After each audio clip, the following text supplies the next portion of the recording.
Hello. Hello. What's up, winners? Massive win for the Sooners. How's all the winners out there doing? Sorry, okay, I'm done. It just felt good. Felt really good to win.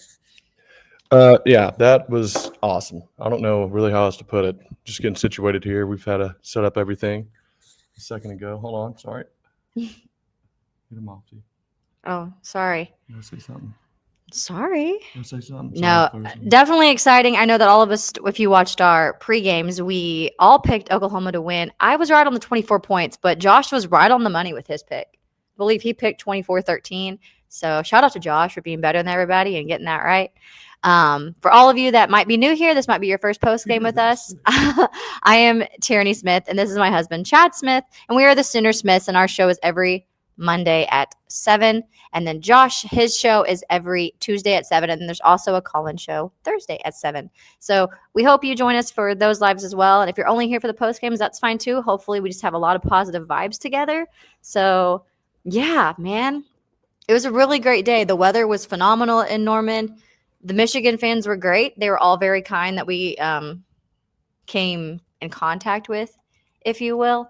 So we hope that they enjoyed their time in Norman. Obviously, the outcome's probably not what they wanted, but we hope that at least that their trip was nice. Man, where do we even start? Yeah, it was awesome. Sorry, I'm just pulling up. I'm leaving tea out to dry right now. Sorry about that, babe. But, yeah, I'm sitting here like, where should we start? There is. I mean, this was a game we talked about just setting the momentum for the rest of the season. It was no doubt it was as advertised. I think that – sorry, I'm leaning out of frame. I think it went – our defense is even better, I think, than I believed or thought they were. I know they had the one busted play, but you're talking about a team that was running at will and that all they do – they're known for running. So, I mean, if you're telling me that we can't stop them, I mean, it was utter domination. And pulling up stats here right now, we're going to have to go through it methodically because I have so many different thoughts that I'm going to bring. Number one, we met a lot of people pregame. It was awesome.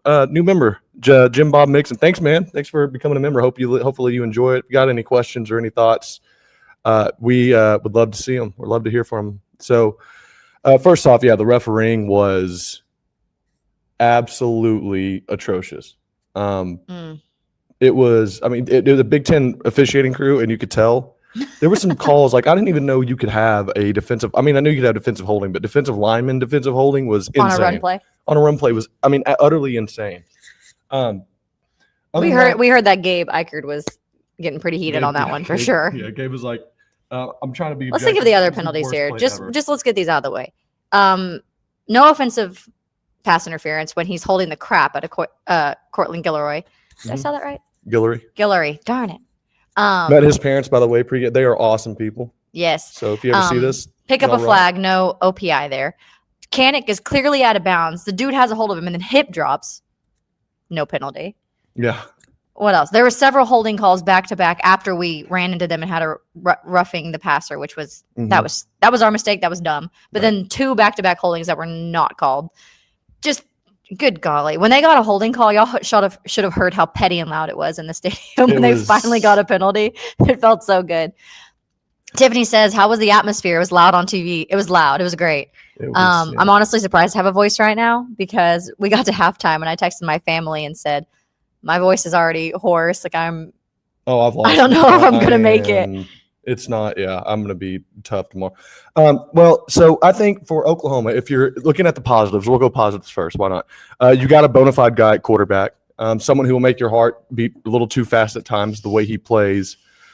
There is a lot to be said for someone who just knows how to win and does the right things during games to get victories. And he does that. There's not a play where he's not trying to do what he can. There's no give up to him, which I love. I know he threw the interception.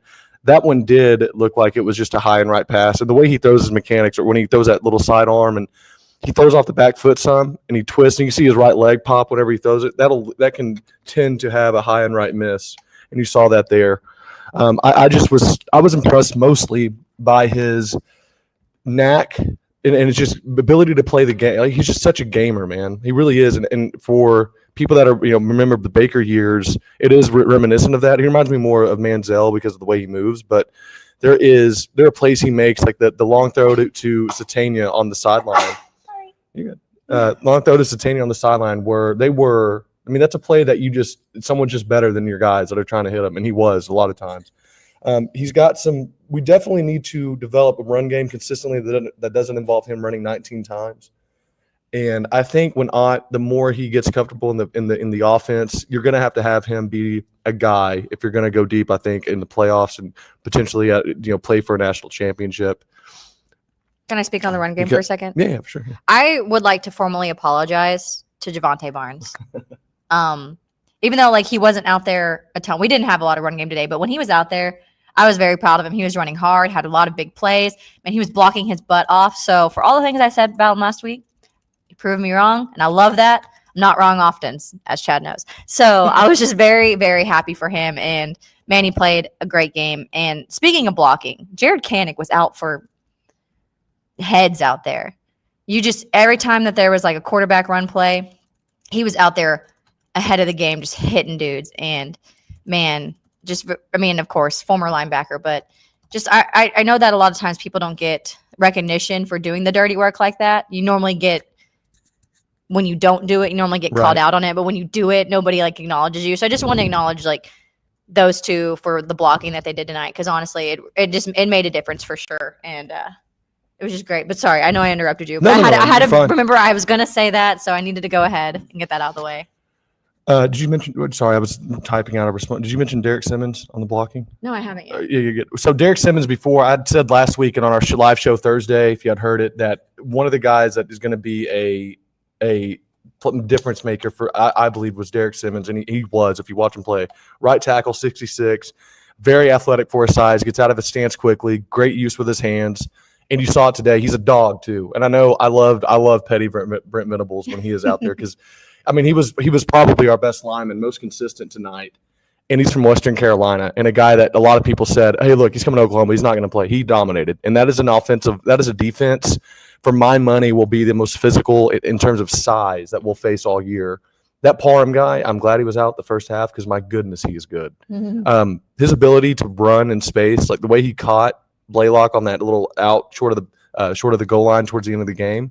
By the way, great call. That was impressive.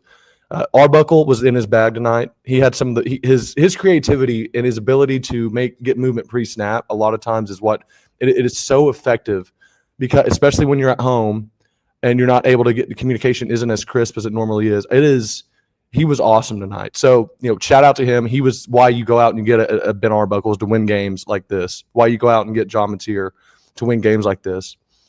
They were as advertised. Mateer was another good game. He's going to probably be your favorite for the Heisman after tonight.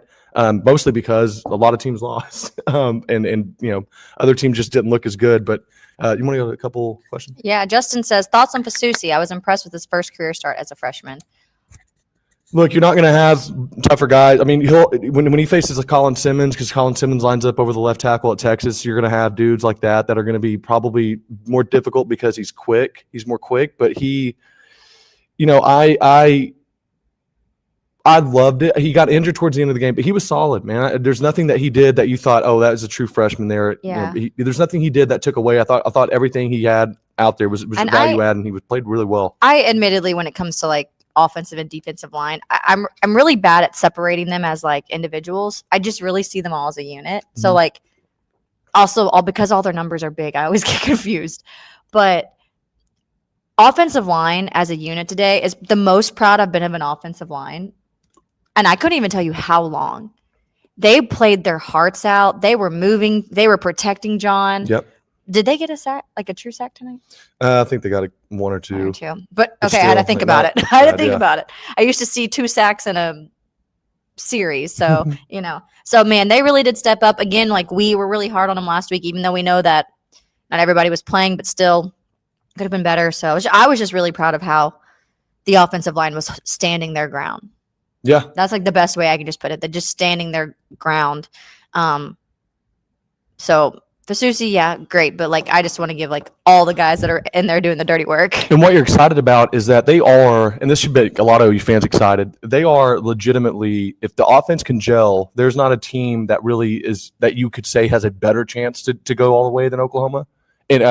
Jim Bob right there. Exactly. This team has the right recipe to go all the way. They do. And what's BV puts it in a good way when he says we have a lot of guys that are hungry and have a bad case of the wants. Like they want to be out there and they want to be working hard. They want to make plays for the team. And they have a mindset. And I think a lot of it comes from the tough years they played the last two, where, I mean, they're just, you know, when you go through those kind of seasons, you develop a skin. They develop a thick, I mean, just like scales, like rough scales that you can that just allow you to play tough. And for me, it's just showing, right? I mean, we had a game that honestly wasn't as close as 11 points. We were dominated Michigan. It was Oklahoma's game the whole game. At the stadium, it wasn't even close who was the better team. I mean, even with all of our errors. I mean, it was almost like we were afraid to just put them away at times. It's like, you know, Satania, you know, part of what makes him a good returnman is he'll take risks. But like, man, I hate the thought. I hated when he went to get that, you know, obviously how it ended. But it was like, man, when it's that close, you just don't need to risk it, especially in that kind of game. You have momentum. It looks like the kick's going to go out of bounds, and he did. Yeah. I said he caught it. Someone said, well, technically he didn't. I'm like, true. And then, of course, we missed the kick. We rough a passer. And I think there was like one drive there, and I looked over at Chad. It was maybe in the second quarter, and we didn't have a very good drive at all. And I looked at Chad. I said, you know, that's the first drive, even though all of them hadn't ended on scoring, that I feel like they actually stopped us. Exactly. And we didn't just kill our own momentum or kill our own series with like a drop or mostly like drops or just a missed pass or something like that. Mm-hmm. I said, we are getting exactly what we want. We're getting everything we want. We just weren't executing as well as like we should have. Again, at the end of the day, we get a win, and that's fantastic. And I was taking confidence in that. I was like, defense is getting all that they want. Mm-hmm. Offense is getting all that they want. They just weren't scoring on it as they should have. But I was like, you know, that can be cleaned up.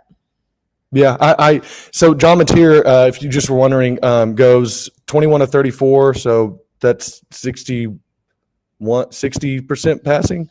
344 yards total, 3 touchdowns, and 1 interception. Again, the interception, you hate to see it, but you know, when you have a gunslinger like that, he's gonna you live and die with it. And again, it's like it wasn't a second guessing moment. It wasn't a passive moment. Like, there was just an aggressive moment, and it was overly aggressive, and he overthrew it. And it's almost like you hate them, but you can deal with those. You know what I mean? Yeah. It wasn't like a stupid play. It wasn't like you're, you know, running out of the pocket and you kind of just throw it, just to try to get rid of it. Yeah. You know, it is what it is. Have we missed anything up here? We have some questions. Okay. Koenig definitely, somebody said Koenig set the tone. That one-headed catch on the first drive, 100%. That was a heck of a play. Oh, I just missed. Sorry. Kendall Daniels is one of the best ads I think any team got in the portal. He is a freak. And Kendall Daniels caught a body on the running back bubble pass. Talk about setting a tone. I'm telling you, we do things on defense. I remember seeing the Alabama teams, the Georgias do, where it's like we do stuff where it's like, man, and it's late in games, and you're getting big hits, you're getting intimidating plays, and it feeds on them. It really does. And you saw the pressure that Underwood was in kind of affect him late in the game, because you saw him quick releasing. He goes, I think, 9 of 24 or something. It's impressive one way to not throw a pick if you're throwing it 24 times on our defense. But needless to say, we had several opportunities. We did. And you know, so I still like Underwood's poise and all that. I thought especially for a true freshman, but our ability to put pressure, sometimes even without having to bring a blitz, especially when Stone and Jaden Jackson are in together, it is special. And it's one of the few things I see from any other team. You saw Texas struggled at times against San Jose State doing that. I mean, we are going to be a problem on defense. Texas did. Who? Against San Jose State University. We're going to be an absolute problem. And I don't know. I don't like in it. I'd say I'm worried about overstating it. I don't think I can. We are as a unit, especially, we run 2 deep, 3 deep, almost at every position. You saw when Heineke get in, make plays. He was, I mean, I seriously, I'll give myself a pat on the back. When we beat Texas 2 years ago, the very first kickoff, he runs down, runs over a guy, grabs Xavier Worthy's ankle, and it's why we got the stop on like the 18 that set the tone for the game. I make a tweet about it and post it, and I reposted it a few times. But like, that is stuff where he's barely getting in the game. In his one opportunity, he goes and blows a Texas player up and stops Xavier Worthy before he can really get the return going. Like, that stuff pays off, and you see him getting playing time now, and he has that same motor. And then on top of that, you're getting guys that are extremely talented, but also very hungry. I think Peyton Bowen played well. That over lineman they ran when they busted that I mean, they adjusted to that earlier. They ran it to the weak side.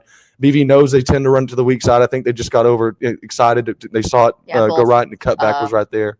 Both Robert Jennings. I always get the next step. RSJ, yeah. And Peyton Bowen. You see them both just totally fight over instead of one, staying and that's over. a learning. But here's the thing, though. When you take away that one busted play for 75 yards, we held them to 71 yards the entire game. Yeah. A team that we heard all week was going to run all over us. Something like apparently, exactly. Apparently, they were supposed to it was supposed to be just brutal. Here's the thing: we're more physical than Michigan. They might, especially on our defense, and I think on our offense, we were bullying them. Now, when they got Parham back, they did play. I think Parham provides almost a Stutzman to them, where he is their emotional leader too, because they did play better in the second half, but they still tied us 10 points each. Mm-hmm. Both of us had a touchdown and a field goal, I think. And even then, that's with us. Mm-hmm. I mean, again, we just beat ourselves in a lot of ways. Yeah. Well, actually, I think we both had. No, they didn't have a touchdown in the second half, did they? Why am I? That's so weird that 13. That stuff kind of messes with your head. Because they had 2 field goals. Right. 6+7. That's right. David O'Neill says, love listening to y'all's post-game coverage. Thank you. Do you think Ott will be the starter going forward, or will it be Blaylock, Robinson, or Barnes? Keep up the good work, Boomer. It'll be, listen, I'm of the belief still that if we are going to be a team that actually challenges for an SEC title, that can challenge for a national championship, you're going to have Jaden Ott be your guy eventually.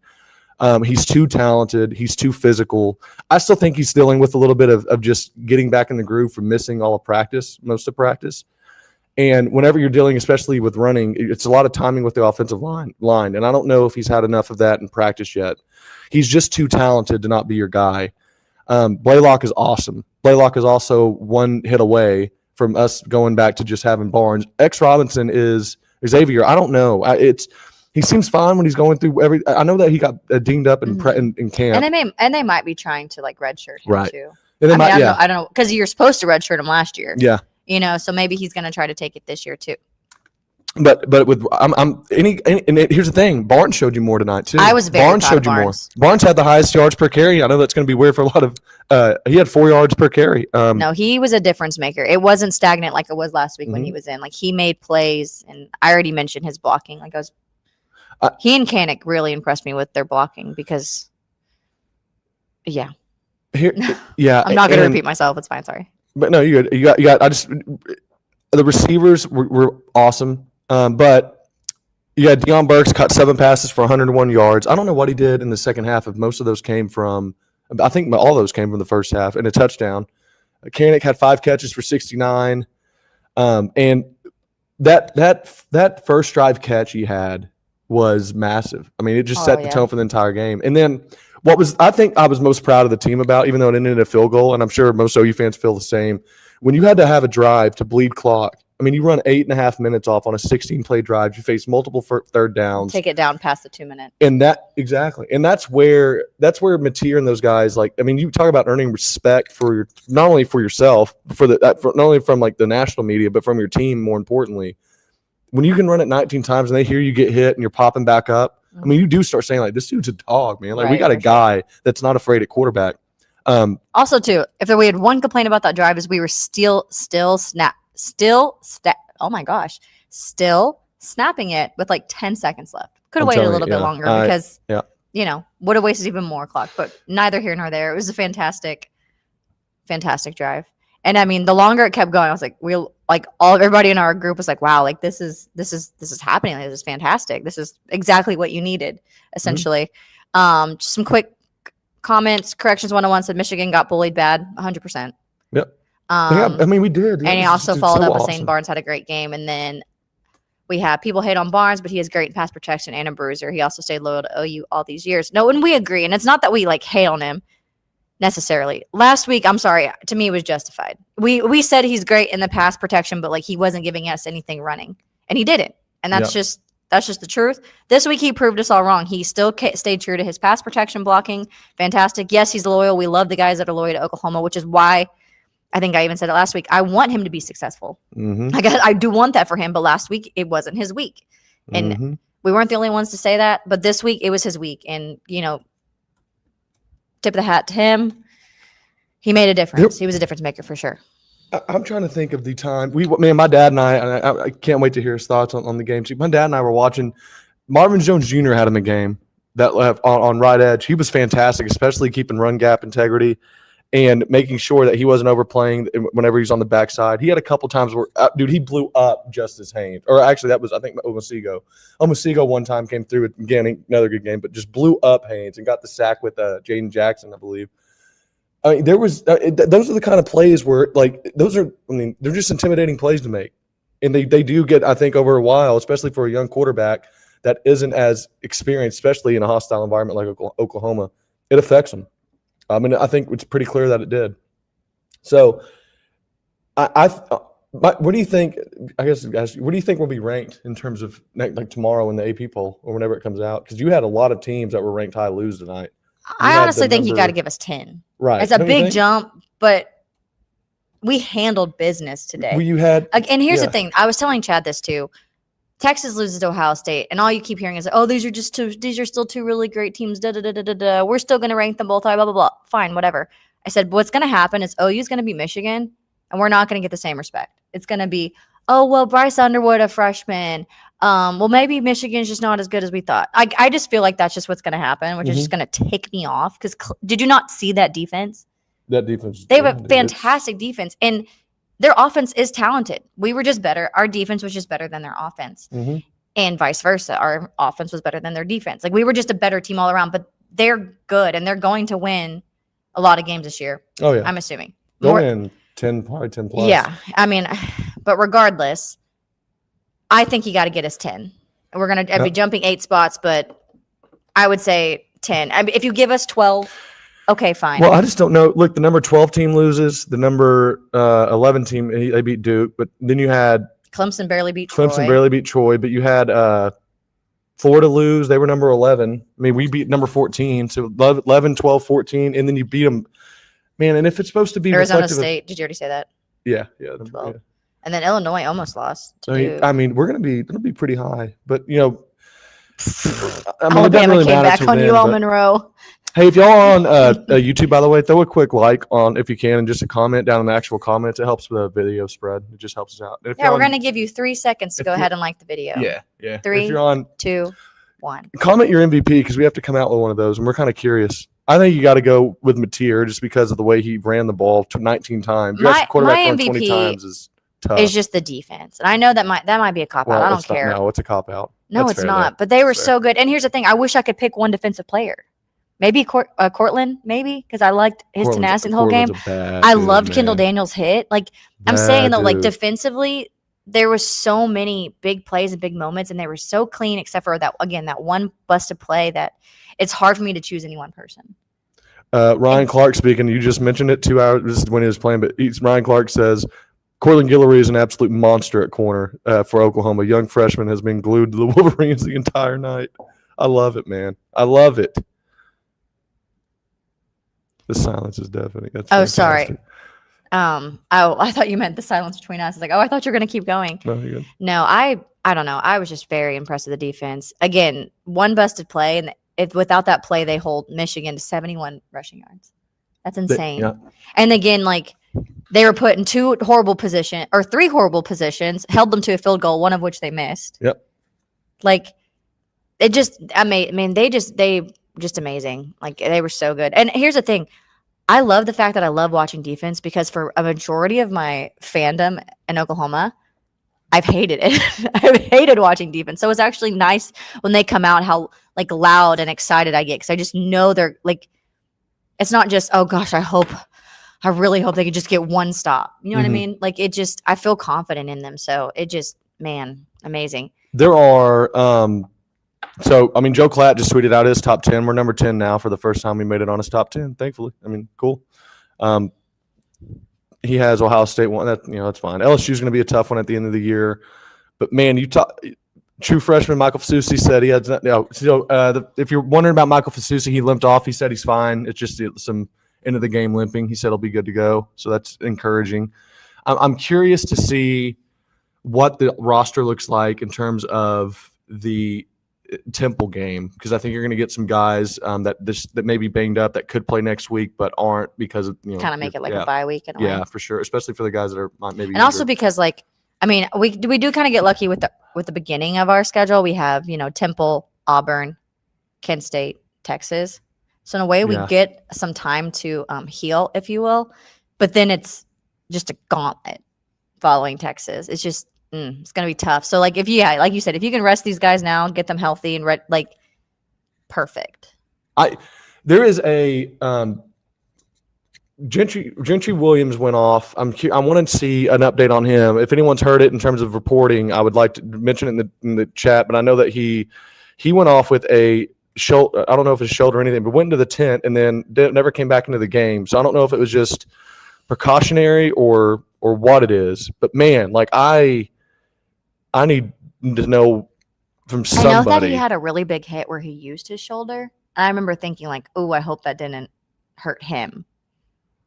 Now, I don't know if I saw him past that. Devin Jordan played well. It's not like they, gave up a ton whenever Devin Jordan was in. But, man, you got a legit first-round talented player in Gentry Williams that needs to be back. He's going to be he is a legit difference maker. So hopefully he can. And he's just had such a bad injury bug. I hate it for him. But if he can be healthy, he's, again, you're starting to not only continue to play defense well, but play defense that can win you games. And if our offense can just gel, they can just not beat themselves like we did. You have, and again, we talked about special teams being important being important last week. And I said Satania will be important. I don't know if you're Gabe and Teddy mentioned it on their podcast, but he was definitely an impact player. Goodness, doing the wrong thing. Just, fair catch it. And then I don't know if anyone remembers that bowl game between Tulane and USC. But late in that game, Mario Williams, former Oklahoma Sooner, one where tries to catch a kickoff that's going 5 yards out of bounds, and he snags it. It's actually a good catch. But sadly, it wasn't because instead of them getting a touchback, he gets it on the 4. And then they get a safety the very next play. Jay Knott reminded me of that exact same. What are you doing? He's 5 yards short of the end zone curving. It's going to go out of bounds. Or it's a touchback, and you're fine either way. Mm-hmm. I don't know if he freaked out there or what, but you don't ever catch that ball. Yeah, now, what scares you – or almost catch it – is – teams that have, and I do think Bryce being a true freshman it's just difficult BV makes veteran quarterbacks look like they don't know what they're doing sometimes. And our defense is just good. Last year. But you're going to go up against a team that has it together, and it's going to be you're going to get beat doing that. You cannot make mistakes like that and continue to think, especially when you play LSU and you do that, you're going to get beat. We have a defense. Our defense is good enough. We shouldn't lose another game if our team just doesn't beat itself. And we've made mistakes that you just continually can't do. Right. And actually, they're going to learn from them. What's so crazy is in our live and then in our the call-in show from the Woodworks Distillery, I said that I thought our special teams was actually an advantage for us. And then Michigan was worried about their special teams. Mm-hmm. Boy, that's a good point, must have jinxed that because I said, man, I like Isaiah Satanga. I like what I saw the first game. Grand fantastic hit. Chad's got some highlights over here, and that just showed the Kendall Daniels hit. But I looked at Chad, I guess I jinxed us because I was really excited about our special teams, and then they come out and did not look special, at all.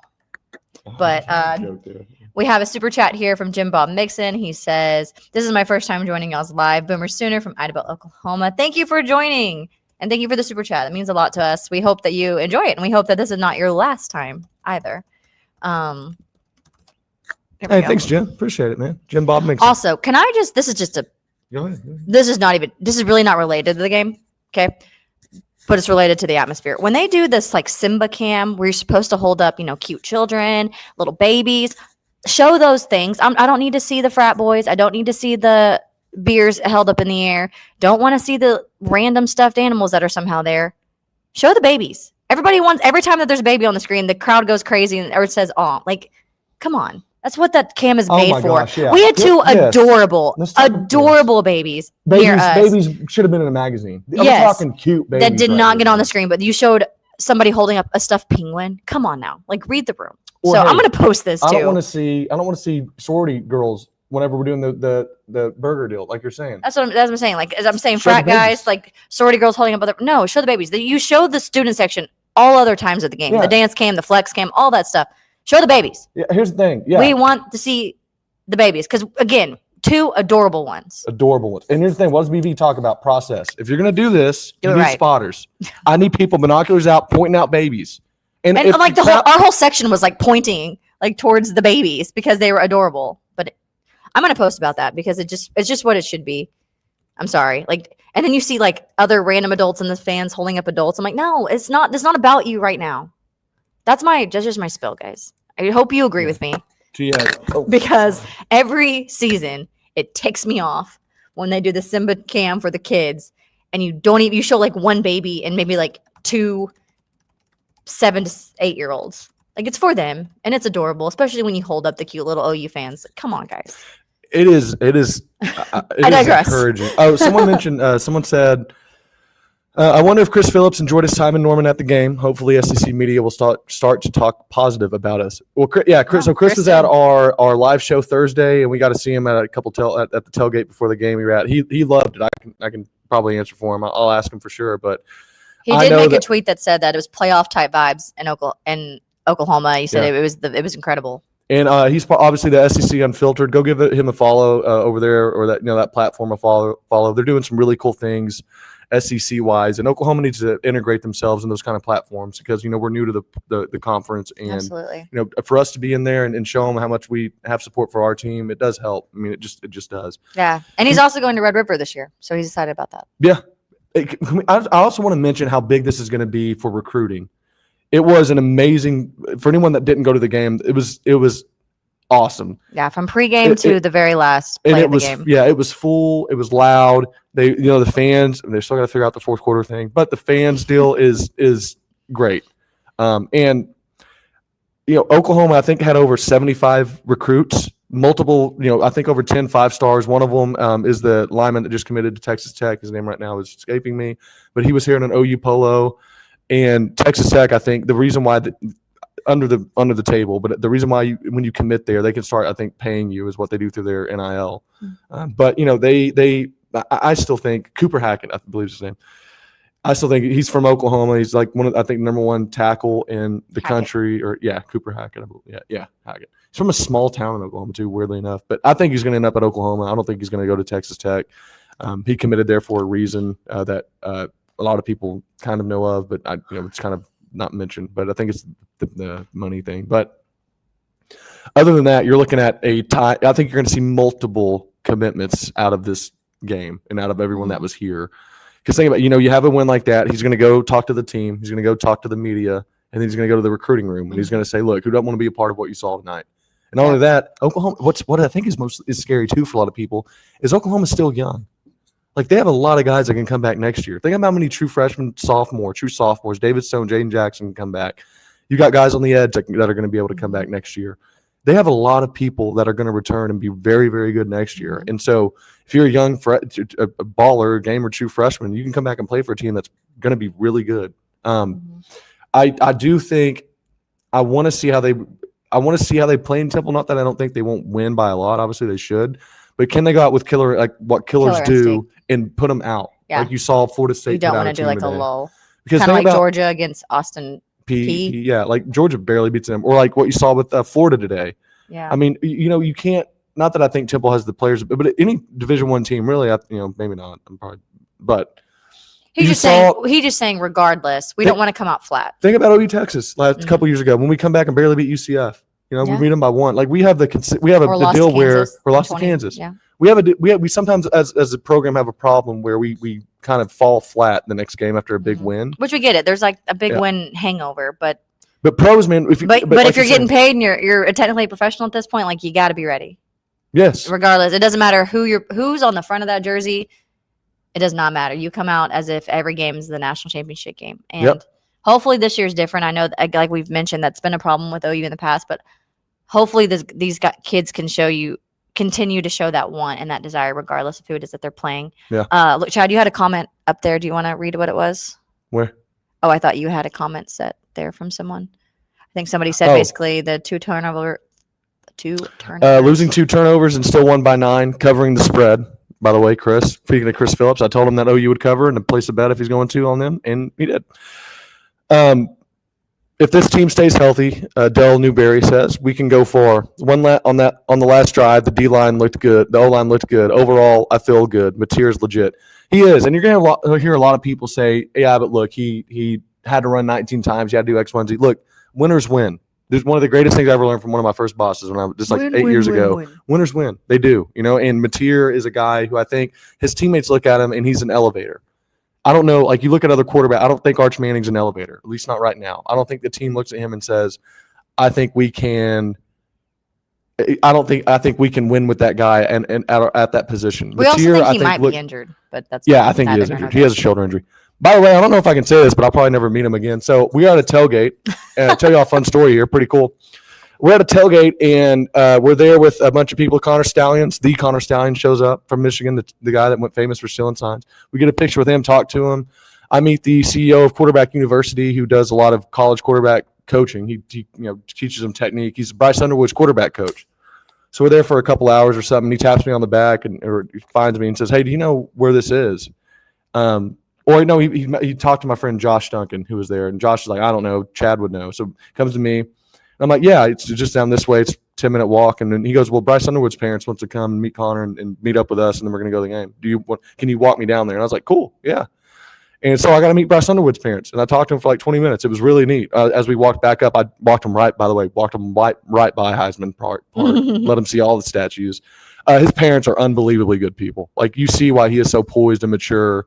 His mom is awesome. His dad is awesome. Like, I just could not have enough nice things to say. And I was like, "Look, I hope your kid plays really well, but just not, tonight. Not tonight. I hope I hope he's healthy. I hope all that. I hope y'all kill Michigan or Ohio State." But that was really cool to kind of meet them and just talk. And it was funny. They took the limit off official visits. And so I was just mentioning, like, hopefully next year we can go to the big house. We really want to go. And his mom was saying, "Oh yeah, it's an awesome place." And I was like, "Yeah, we'd love to go to Penn State too." And she's like, "Oh, we've been there too. It was awesome." And I was like, "Yeah, and we'd love to go, go to Neyland." She goes, "Yeah, we were there." And I was like, "Oh." She goes, "Yeah, well, when Bryce was getting recruited, he's going to all these places." I'm like, "Oh, how many visits?" And I was like, "Oh, I don't know." She's like, 50. They used to get 5, right? Used to get 5 total, yeah. My friend Bradley, shout out to him. He was like, "It'd be funny. You should have said, yeah, I was capped at 5. I took 0, but I didn't need to take any. I was capped at 5 though." But it's like, yeah, you're dealing with the number 1 recruit in the country. That's funny. Just think about that kid out there, got $12 million for 4 years of play, and it was just out in the open. But that was really cool, and it was really neat to meet someone who has a child that is as known and as good as he is, and will be so good. He's going to be. By the way, he is going to be. He has the mental makeup. He's going to be good. Like, even tonight, although we didn't have much in the passing game, to not really. Maybe I'm just not. I'd have to rewatch it all to be sure. But I didn't see any time he really put the ball in harm's way, and there might have been a couple times I'm just not thinking of. But he did a good job of just not trying to lose the game for him, which is hard to do when you're that young, because you want to make plays. You're used to being able to do it. There's a couple deep balls we could have gotten to, but it wasn't. We had more dangerous ones, to put it that way. He is. But man, it was awesome to meet them, and just kind of cool to see that whole thing. Connor Stallion's a cool guy, by the way. I mean, it was neat. Shout out to, I think, Travis Davidson brought him in, so that was pretty cool. But yeah, I was impressed by how they handled it. What our defense, I think, is really good at is they truly do buy it. They trust each other, which allows them to buy into just doing their, as they say, their 111th. And for me, not knowing that my guy beside me is going to do his job. A, I can play with more confidence. B, I can play faster. And C, I can play with a sense of trust, knowing that I'm not going to have, well, obviously bonus assignments happen like in the long run. But for the most part, you're going to be good to go. And it's the first time I think we've had a defense where, and tell me if y'all disagree in the comments, by the way. I just don't know. I've been saying this for a few weeks. I don't know a position on our defensive group I think is a liability. Where I think in past years on defense, you could maybe look to, the corners here and there, the safeties might be getting burnt. The linebackers might not be as fast. You're looking, I think our defense legitimately is solid everywhere, and they're elite on the defensive line. I think they're elite on the back. I think they're elite at corner right now with how Guillory's playing. And I think their safeties are very good. And I love the movement. I love how many guys we can play at linebacker, and you really don't notice when Kip is on, when Heineke is on, or when Omasigo is on. You're getting guys that can just play consistently over and over. And that is the makings of a good defense. When you can run guys in and out, you're starting to get that. You've got it now, and they're just going to get better and better as the season goes on. I think until the last drive, Michigan dominated the time of possession, or not dominated, but they were winning that. So our defense was out there a lot. That is one thing. If you'd have told me that we'd have beat Michigan in time of possession, I would have been like, you're crazy. I would have thought either we beat them by 40. Did we end up beating them with time of possession? Yeah, we did. Because I think that last drive took us over. We beat them by 5 minutes. Yeah. That's wild. I know up until that point, I was like, man, because to me, it didn't feel like they had been on the field more than us offensively, but they had. By the way, Michigan 3 of 14 on third down. That's pretty good. We were 3%, 9 of 17, just over 50%. You live with that. That's good football. Anytime you're over 50%, that's really good. And that fourth down stop at the end, I just knew they were going to get it. I knew that Justin Haynes, I forgot the other guy's name, but I just knew they were going to get that 1 yard. And man, did we talk about this on the pod already? How bad that hit on Kanik and all that? How bad the refs were considering even? No. Wait, no, the drop hip. Yeah, did you mention I may have mentioned at the beginning when I said let's just talk about all these bad calls. For those just tuning in, worst officiating in the history of college football. You've seen bad officiating. Wasn't as bad as what we saw tonight. Big Ten crew, and I think they put about big 10 grand on the game because they were trying to do everything they could to influence it. I don't know why. They were the Big 10 out of 1,000. It was just literally everything went their way, and you're just like, give us something. Also, they called back Satanga. They said he was out. I'm like, I don't know how you had enough evidence to say it for sure. He probably. And again, though, it was one of those things. If you had caught it on the field, sure, you call it. Yeah. But they didn't. They marked it at the 4-yard line, and then all of a sudden it's like, oh no, we're gonna. I'm like, you didn't have enough evidence unless they showed a different angle at home on the TVs and we got in the stadium. There was not enough, and I am relatively unbiased when it comes to this stuff. I tried to say, if this was not OU, what would I think? If this was a Michigan player, and I was like, I feel like you got to go with the call on the field. Apparently, though, wasn't the only one who thought that. Want to say, just read this from Base God 333. Omasigo was benched for a while after that running into the kicker penalty. That was just not a good play, especially when you have him backed up like that. You don't need to take that kind of risk. But he continues and says that was a crucial mistake. Ended up coming back in and making some good plays. Got to clean up special teams, priority number one, in my opinion. That you're 100% right, and I just want to I want to reiterate this last point. Ended up coming back in and making some good plays. What does that show you? Mentally, he's there. Yeah. It is easy for players to make stupid plays like that, and he would admit that's a stupid play. Didn't do it again, and he comes back in, and how big was that? He has that shuck of a block on Haynes late, and gets the sack with Jaden Jackson late in the fourth. He's on the drive where you make Michigan the most crucial point of the game, probably. In Tino's, I hark on clock management, which I'm an expert in. You should still hire me. Literally, end of the game. What are we doing? Snapping the ball with 12, 13 seconds left, with 8 seconds left. You do that 4 plays in a row. You've given them an extra 40 seconds of game time. But I digress. It was still better. It was way better. It was still way better clock management than we've seen. Also, the fact that clock management at the end of the second quarter, having your 3 timeouts at the end. But the drive that really changed the game was the one where we forced them to use 2 timeouts.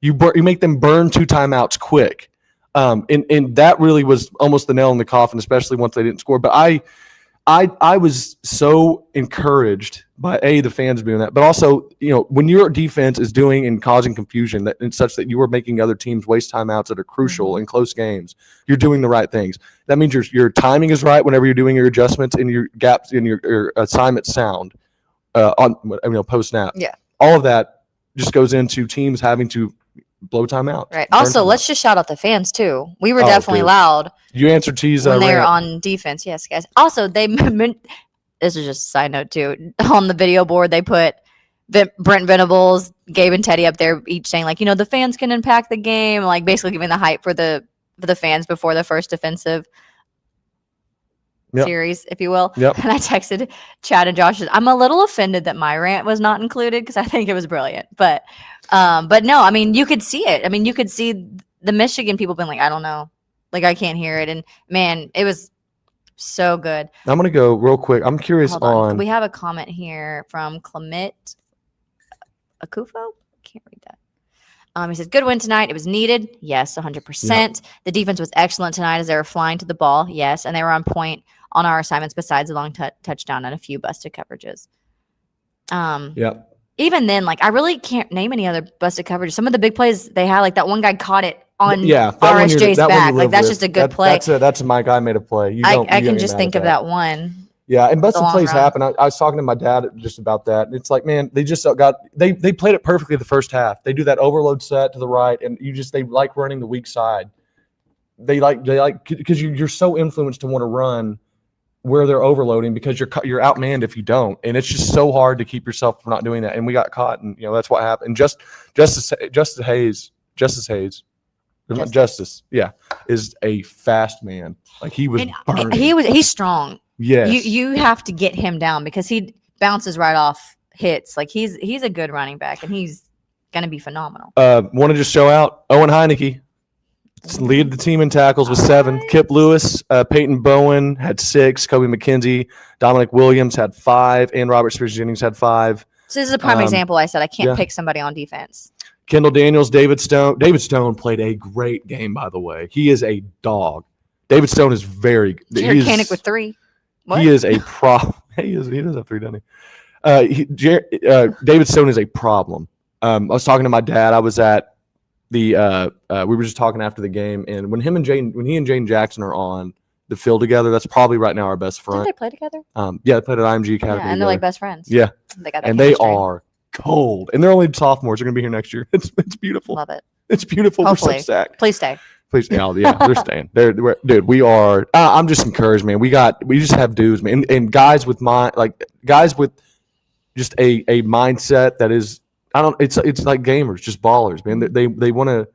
I don't know how does BV put it. They're guys that want to have the challenge. They have a edge to them. Well, it's like what position. I use. Like there's people that love to be a football player, and there's guys that love to play football, and they're the guys that love to play football. Perfect. I think we have a ton. I think we actually have a ton of guys like that, and I feel like in the past we had the guys that loved being a football player, and now we have guys that genuinely love football, love the game, love to compete. Man, again, some of those. Jim with another super chat here. He says MVP OU defense and whole. Agreed. All right, Jim. With super chat, we'll give you that win. We'll give you that. And again, like I was like going through in my head, I'm like, I can't pick one defensive player. Yeah. Just because there were so many big moments and big plays and just. I think Base God put it perfect when he said, I'm just happy I can go to sleep tonight with a W. Yes. No joke, man. It was the longest, short work week ever with the Labor Day or the holiday on Monday. No point in them. Yeah, she doesn't really think they're transferring. She's just joking. But yeah, no, they're going to go pro. Look, this era has me on pins and needles. I also like the offensive line was. Especially after last week when we're all worried if we going to be able to move the ball, they were dominating Michigan's front 7. Michigan's front 7 is as good as any that we're going to see. Big. And they are huge. Like I said, I think 11 of their 13 are 6'4", 300. And then I think 8 of their 13 are 6'4", 310 or more. So they got dudes, like big dudes everywhere. And whoever we had in, especially what was weird is later in the game, we started getting more push. I mean, they knew we were going to run the clock. They know we're going to run the ball that last drive. And you go 78 yards, 16 plays, 8.5 minutes. And you still do it. And that was my point. Yeah. The whole game, we were doing whatever we wanted. Yeah. It's just a matter of we executed or not. That was the most frustrating. I mean, we have, I was rehashing the point, but if we can just fix that little, and I think we have a team that wants to fix it. They're not afraid to look at the film and say, dude, I messed up there. I'm not, all right, I clocked it. I'm not doing it again. That want to get better. And that's what I'm encouraged by. And I think it'll show a lot, like how we show up to Temple. Are you a team that can, are you professional in your work? No matter who you're going, do you do your job? I don't care who we're playing. If we beat Temple, if us doing our job beats Temple by 55, hey, we're beating them by 55. I'm just excited to see the development this team continues to make because it's going to be really fun to watch come into the year. They're going to be really, really good, in my opinion. I think their defense is as legit as I think all of us hyped it up to be. The front 7 is a problem for anybody we're going to face. And let me tell you something. Texas struggled at times with San Jose State. San Jose State, by the way, talk about turnovers. I'm just not on my mind. I just went to Oklahoma State. My gosh. Oklahoma, this computer doesn't work very well. I wouldn't use it. Do you want to use mine? Here, I'll put this one right here. I was just going to pull up the link for that.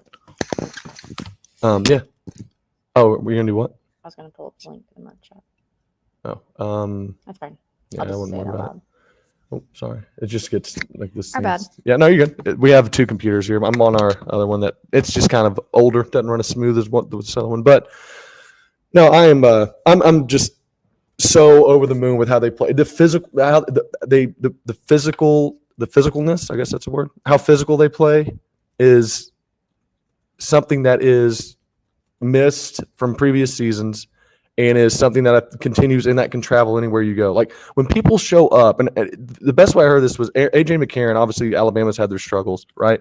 And I'm listening to him talk on a couple podcasts about just how he thinks Alabama should handle it. And he's like, when they had the great linebackers that he had when he was at Alabama, and after this long day, I'm blanking on some of the names. CJ. Oh God, I can't think of them. Anyways, he's like, Alabama, we knew that when we went to a place, they thought, oh goodness, here's Alabama. It's going to be a tough game. He goes, our goal was by like the end of the first series on each side to think, oh, this is why we thought it was going to be a tough game. We're playing these guys.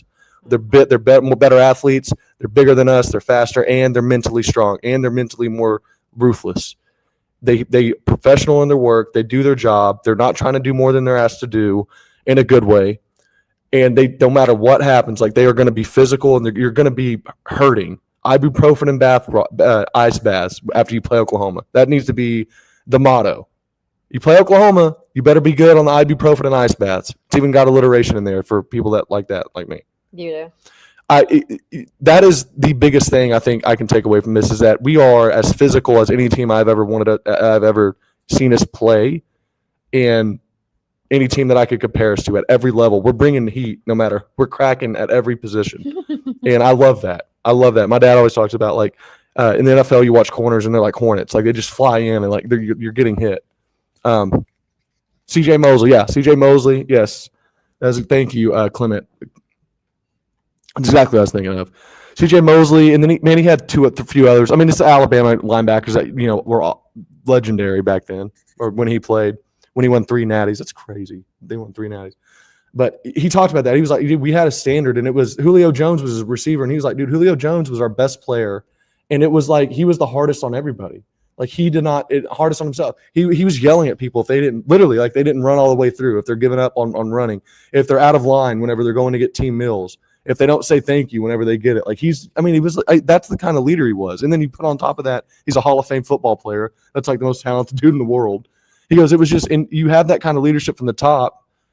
And no player's going to go there and not act that way. No one's better than him. No one could say anything to him. To Julio Jones, dude. I mean, what are you going to, and that for him, and you see Amari Cooper gets there, and Amari talks about it. He's like, well, you start thinking like we're Alabama, like we can't, we're not losing, like we're better than everybody. And I really think like you had a Danny last year that was one of the best linebackers in the country, best player. How did he act? Should have been. Yeah, should have won it. Yeah.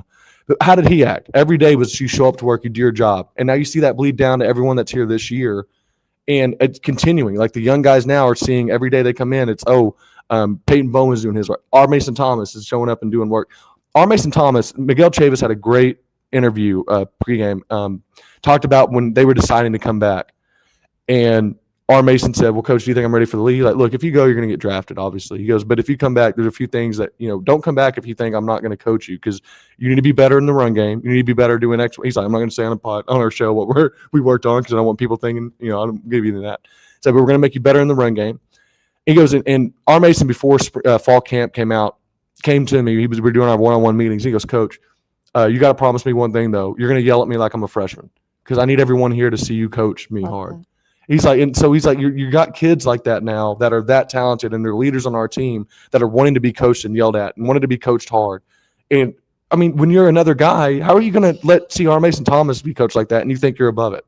So for me, I mean, I'm just so encouraged because I see so many people that are starting to fall in line with it, like Cortland Guillory, a true freshman. Like he's going to be here for 3 more years minimum, and he's probably going to be the number 1 corner in the country by the end of next year.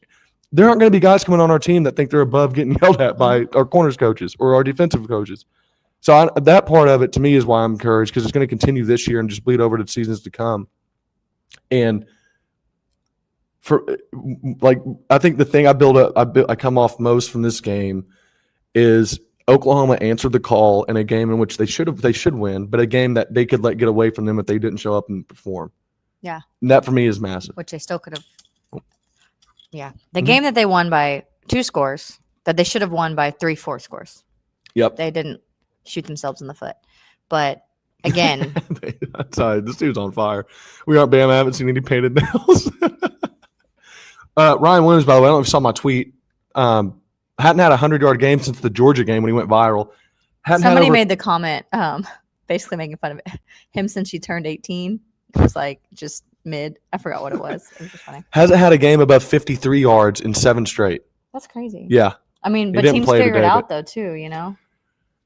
Yeah, but they're man, I'm just so again, I know I rehash this a lot, but I'm really encouraged about what we're going to see the rest of the season. I think that there are a couple guys that I'm excited to see come back. And I want to mention this too is we still don't have a guy that I think will end up being our best receiver in Giovanni Gibson. Jaden Gibson still isn't back. I don't know if he's even. I mean, I hope he can come out and play some. I don't know. I just scarred from last year. Yeah.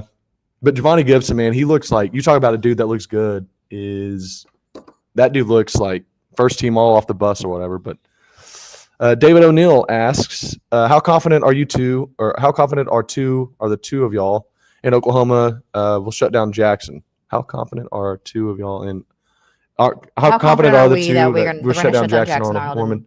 Here's the thing, man. Like any team that comes into Norman and their strength or their identity is going to be running, I just think you're going to have a tough time. Jackson still has an issue of panicking. He gets a little rushy whenever he gets pressure put on him. That's still going to be an issue for him when he plays Oklahoma. By the way, the problem he's going to have is that BV knows what he struggles with because he saw it all last year. And that is, I think, both encouraging for Oklahoma and exciting for Oklahoma. There is a – oh, you're good, David. Sorry, I just wanted to make sure I didn't misread your question. What do you think? I mean, I feel confident, honestly. And also, I still think Jackson Arnold has a mental thing, and he's going to be coming back to Norman. And I don't see – and again, I could be wrong, and I hope I'm not. I don't see him coming into Norman and not getting in his head again because he's going to want to play so well. And I feel like instead of being somebody who like takes that, internalizes it, locks in and just says, I'm just going to play freely, I think he overthinks and he's going to have the pressure. He's going to be playing against guys who know his weaknesses too, even though he's in a new system. I don't know. I'm pretty confident in it. Now, I will say, sorry. No, go ahead. No, I was just going to say, now the problem you're going to have is that he is going to have the two best receivers we'll see the entire season in Coleman and Singleton Jr. They are both bona fide stars. Coleman's going to be a true sophomore. He was, him and Jeremiah Smith were the two best last year, I thought, even with Brian Williams having the year he did. Cam Coleman is a problem. And he's going to be on probably Cortland Guillory or if Gentry's healthy by then, Gentry will probably man up him. But Cam's 6'3", he's big, he runs fat, and he's very, very good. So, Jackson can throw it. I just think it's going to be continuous. It's going to be hard for any team whose identity is running because we have such a good anchor in the middle with Jaden Jackson or with Dominic Williams when he's in, that it's going to be just difficult for them to get consistent push. So I don't know. I feel good on any team that is going to be trying that. Also, shout out RP Worse. I know you're watching over there. Shout out, man. My parents-in-law. What else? What else are you kind of wanting to mention before we kind of wrap up? I guess again, we'll have to look at all. We'll have more to say on our Monday show on our stream. By the way, if you haven't watched that, we stream on Mondays at 7. I know T might have mentioned it already earlier, but we stream then. And Josh streams. Tuesdays at 7, and then we have a live show, a live kind of preview show on Thursdays. But we are obviously encouraged by what it is. I'm just trying to look at all these comments. See, Matt Leinert right here tweets out, John Mateer single-handedly changed the culture at Oklahoma, makes them a real threat in the SEC. John Mateer is great. Also, what changed the culture is not having 9 starters out. People think that line's going to go away. It'll never go away. You know why? I don't let facts go away. You can be annoyed by them, but they're not going anywhere. And I'm not going to continue to let people think that the talent Oklahoma had last season was put on the field the whole year because it wasn't. It wasn't put on the field at all. At all. So I'm sorry. But yes, John Mateer is very good. Turns out he can play football, which is weird because he's from the FCS. Or he's not from the FCS. He hadn't played anybody ever. Yeah, the ACC. Like you were saying. It was weird. It's like It seems like guys that are good at football can play no matter where it is. Mhm. I don't know. It's weird. Dave Portnoy. Dave Portnoy tweeted out, the famed Michigan fan, by the way, who helped buy Bryce Underwood services, along with Larry Ellison at Oracle. Don't completely quote I'm it. not going to completely quote it because my mother is listening, and so are my parents-in-law, and I would never do that anyways. He said, he tweeted this 3 hours ago, and he said, I have no bleeping clue how this is a one-score game. We didn't either. But that's exactly how it feels. That's exactly the right call because it shouldn't have been. No. Like, it was close, crazy. It wasn't. And even though it got quote unquote close, I guess, or we were shooting ourselves in the foot in that third. I mean, I was worried because that's just how he is. But I wasn't. You know what I mean? Like you just get that. What are we doing?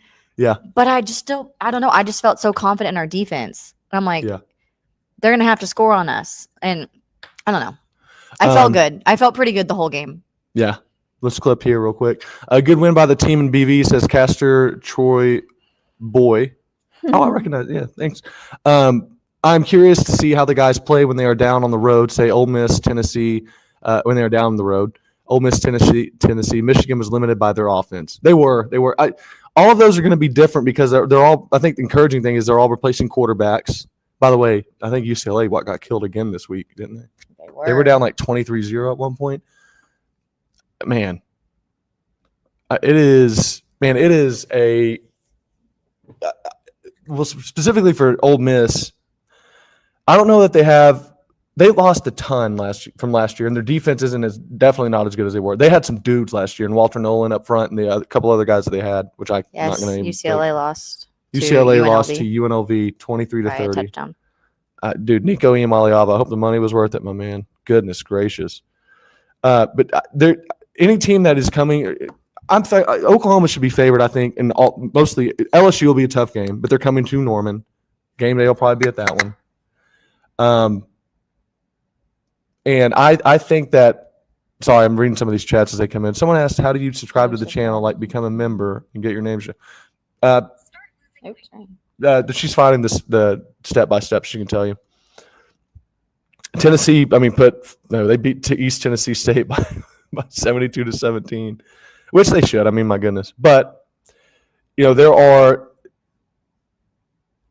Aguilar is played solid. I mean, he's not anything that we're going to have to – that he's not, so far at least, hasn't shown that he's going to be some guy that is just going to cause us to have to play extremely or over the top as if we haven't played a good quarterback already. Again, by that time, we'll played a Jackson Arnold or some of those guys.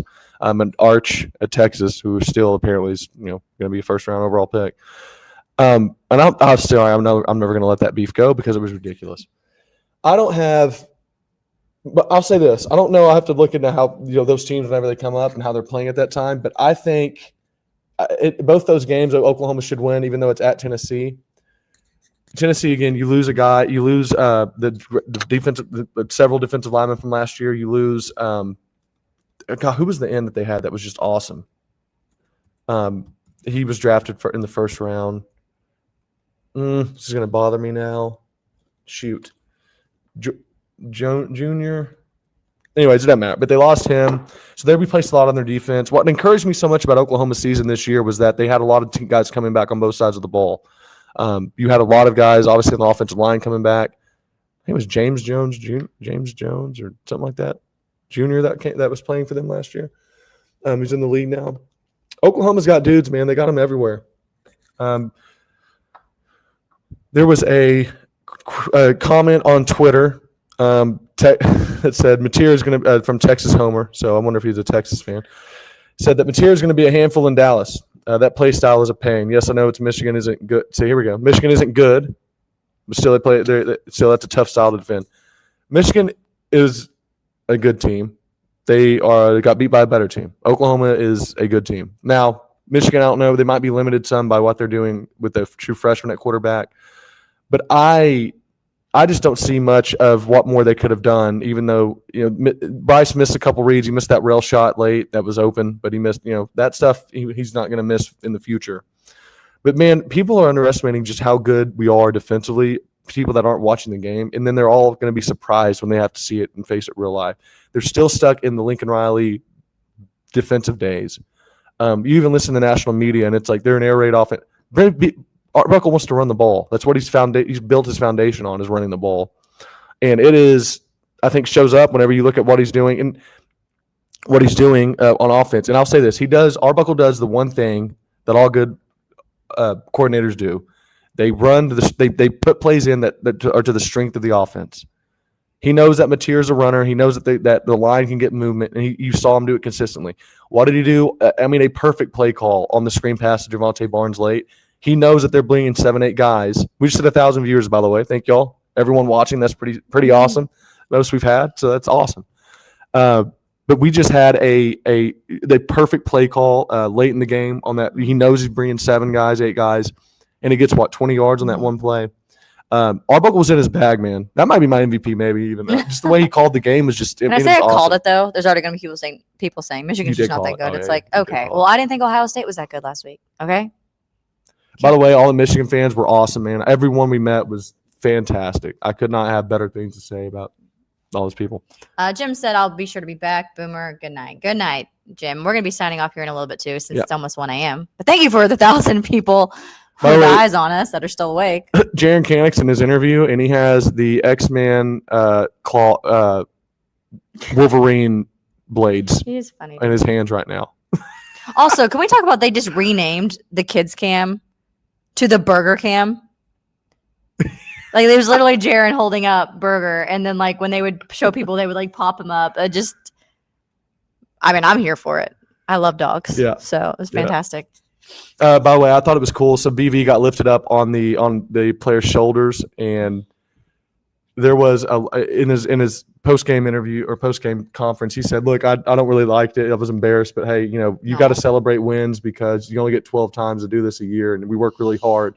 So if the players thought that was how they wanted to celebrate it, I'm honored for that." He goes, "But they do the work, man. We're coaching. They put in a lot of work to get wins." Put me down. Yeah. And so he was just like, "Yeah, I was embarrassed." But I like how he is like, my team. They win the games. They make the plays. We just coach. But man, you could tell they love him. I won't say who it is, but there was some parents we talked to of a very good player for Oklahoma. They probably won't want this out, but so I won't say who it was. But they talked about how much BV was like a family member to them, where they went to another school and it was just, hey, come here or not, we can replace you basically if you don't, or we'll figure it out if you don't choose us. He said they were like, when we went to talk to BV, it was like we were talking with family, and that's why we chose to come here. And trust me, everyone's excited that this player's here right now, and he's making plays for us. So that kind of love for the players and wanting to celebrate them and not put it on you is I think a character trait that is going to win or get a lot of recruits to come to Oklahoma that may be on the fence here or there, or maybe between us and another team. My brother didn't mention apparently us holding to Michigan to no points at half was the first time that they went scoreless since 2020. Like scoreless and a half. So pretty good. What show us? Yeah. So yeah, Michigan not scoring the first half is the first time that has happened since 2020. I mean, I'm telling you, we're a problem. I will say this: if BB it says Castor Troy boy, if BB gets a lead and you can't give him problems for his defense, history says you are in trouble. Now I've seen BV with great defenses that if a team could match them, different game. Yeah, man, this is why I'm excited about. And again, you're going to play good teams. Like LSU is going to be a very good team that can come here and beat us if we're not ready. But it's the first time where I've seen a BV defense that is peaking, that seems like it has an offense that sort of, it still is missing on some things. It seems like there's always a leak here or there that if they can just gel, you're looking at probably, if not, you're looking at a team that can beat anybody in the country. I'll say that. How that goes in the playoff, who knows? We're going to go a couple more here, and then we got to sign off because we still have an hour drive home. And I want some chicken nuggets. Yep. Mr. Dilligaff said, golly, Kendall Daniels trying to murder a man on the field today. Geez. I loved it because we were on a Michigan show and we were trying to talk. We were on our space on Tuesdays that we run. And we were talking to a couple of Michigan fans that joined it. And I was like, all right, we were saying, hey, man, wait, Kendall Daniels looks like an alien. I was like, your receiver's going to line up there and be like, I didn't know the Predator played football because he's the size of one. And him having that hit. Now, Underwood, I don't know what happened there, but my goodness, dude. You set him up for failure. How do you not see him just missiling at your running back? Because, my God. And they were getting in a fight on the sidelines. I think that's what it was. They were because my friend Will texted me. He's like, dude, the Michigan quarterback and running back are fighting each other on the sideline. Which is what you want to see. Yeah. Like those are things you want to hear when you're a team. Like you're causing the other team to like have some animosity towards each other. Like you love it. Loved it. Get in their heads. Do it. Sooner Girl says, I didn't know about BV being lifted onto their shoulders. Love that. Yeah, he there's some video on Twitter. Mom, if you want to find it, I know it's my mom. So if you want to find it, just type in BV or Brent Venables and shoulders. You probably pop up for you. But it was actually really cool to hear him talk about it like that. Base God said, BV, leader of men. Yes, he is, man. I'm excited for him, man, because I really do think he just has had a bad hand, especially last year. And I'm a believer in him. I know a lot of people aren't, but I'm sorry, I just am. I just mentioned that I genuinely like him. Every time he has a press conference, he's just personable, and that's what those parents were saying. They're like, he's just a personable dude, and you feel genuine. He's like, she's like, this woman was like, I'm in sales. She's like, so I know when people are BSing or and doing their sales talk. He's like, it just did not feel that way. Nope. With Brent Venables, it's genuine, and that's what they wanted, and you just love that. He's not a snake oil salesman. No, it's not. Nothing's fake with him, man. One way you can either love it or hate it, but man, nothing's fake with him. Josh Pate has one of the great tweets. It's the fireworks going off, and it's kind of a profile pic of him, and it's in the background. The fireworks are, and it says, "Know when you bought John Mateer stock in July." It just looks celebratory. He was a big John Mateer guy back in the day. Jake Crane, friend of the show, friend of us on Crane & Co., also messaged and just said, I knew Mateer was a dude, man. Congrats and stuff. But I really do think, man, the defense doing what they did, because we talked about it during the game, and this is our last point. We got to close it down because we got to get home. The defense, man, like you're saying, if you can give it to the whole side, which I guess we'll allow. But, yeah, the defense was the MVP. They continuously have to get stops. To get a stop, and then your guy fumbles it. To get a stop, and then 2 plays later you throw a pick. And they go out there and do it again and again against a team that has legit athletes on the other side. Couldn't be happier. And I think that's just a reflection of BV's own, a reflection of the coach and the defense and Venables. So with that, catch our show Monday. We'll have more to say. We'll have more reaction. We'll have actual stats and be able to look over some stuff. Yeah. I may try to get my dad to join us and to let him, after he's been able to watch some film, because I want him to react to some plays. Also, before you go, we do want to hype up our merch shop. So you can go to www.vocfb, that's Voice of College Football -shop.fourthwall.com, and that should get you to the Voice of College Football merch shop. And then from there, you can specifically find the Oklahoma page. We have the Oklahoma gear, the shirts, we have koozies, tumblers, got some Xeno Zone stuff if you're a dog lover or if you just love Xeno. Got a Baker Mayfield shirt of him planting the flag, but it's like into the SEC logo, which is sick. So there's some cool stuff on there that we're pretty excited about. Really I know Chad already mentioned it, but I just want to reiterate, we will be back Monday at 7.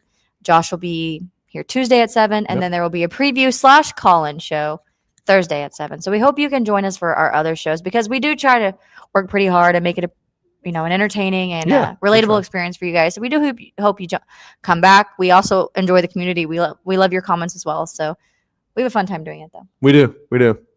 And I got to do it with the love of my life. That sounded not. His ex-girlfriend. My ex-girlfriend, my housemate. Roommate. I don't know. At this point, is that really a difference? Like distinction with that? It sounds like you said housemaid. Oh, well, no. Sorry. No, but it is really fun. So thank you all for listening. Hope y'all have a blessed rest of the night and a blessed rest of the weekend. Hope you sleep as peacefully so as we will. Yeah.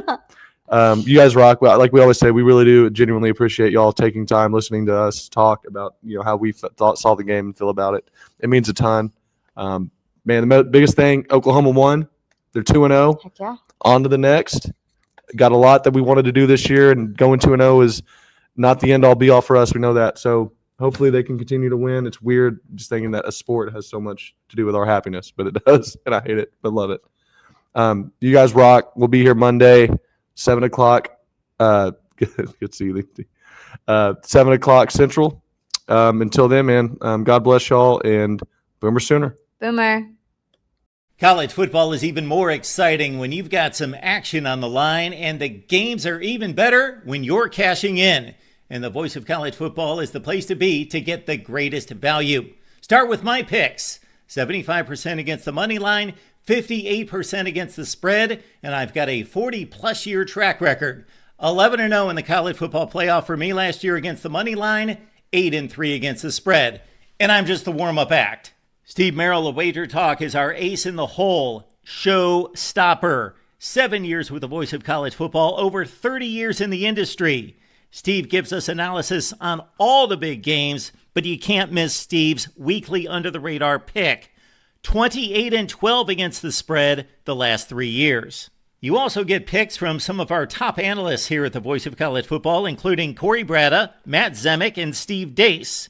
Check out those numbers. Become a YouTube or Patreon member for just $99 per month. Go to the main channel on YouTube, click join, and then select a betting tier. Do the same thing on Patreon. Make 2025 a winner now.